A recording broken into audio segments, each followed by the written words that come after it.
Selamat bergabung kembali di channel Pinata. Banyak pelaku bisnis yang belum memahami bagaimana cara menilai kelayakan bisnis yang sedang dijalankannya.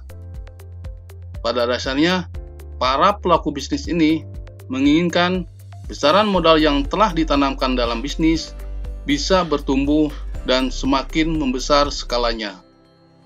Ada salah satu alat ukur keuangan yang dapat digunakan untuk menilai kelayakan bisnis. Salah satunya yaitu rasio laba bersih terhadap modal atau return on equity. Return on equity ini merupakan rasio keuangan yang menggambarkan tingkat laba bersih usaha terhadap modal yang telah ditanamkan.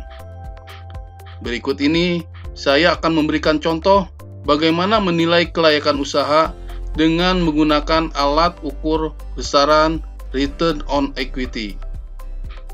Andi dan Abdul masing-masing berencana membuat usaha minuman kopi.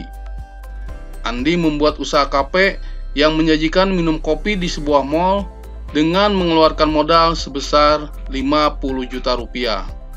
Sementara Abdul membuat usaha kedai kopi dengan memanfaatkan halaman rumahnya dengan mengeluarkan modal sebesar 25 juta rupiah.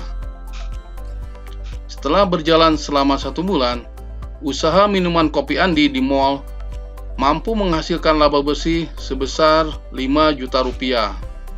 Begitupun dengan usaha Abdul setelah berjalan selama 1 bulan, kedai kopinya mampu menghasilkan laba bersih yang sama, yaitu sebesar 5 juta rupiah. Dari contoh tersebut, mana yang lebih menguntungkan berdasarkan besaran return on equity yang dihasilkan?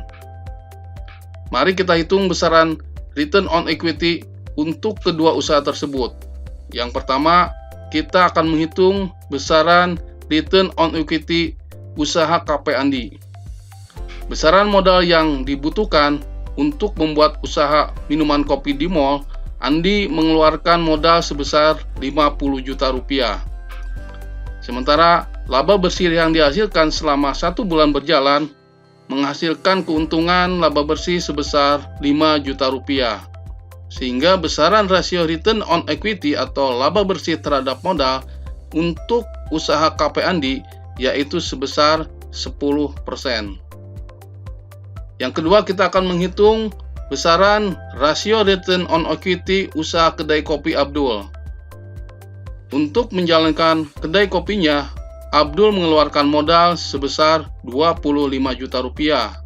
Sementara setelah berjalan 1 bulan, kedai kopi Abdul mampu menghasilkan laba bersih sebesar 5 juta rupiah. Dari data-data tersebut, maka kita akan bisa menghitung besaran rasio return on equity untuk kedai kopi Abdul, yaitu dengan cara membandingkan laba bersih dengan total modal yang dikeluarkan.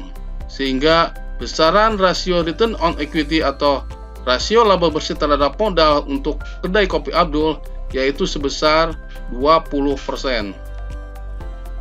Berdasarkan penilaian besaran rasio return on equity ini, maka usaha kedai kopi Abdul jauh lebih menarik dan efektif di dalam menghasilkan keuntungan bagi pemilik modal. Dan secara bisnis, layak untuk diperbesar skala usahanya dengan memperhitungkan variabel lainnya.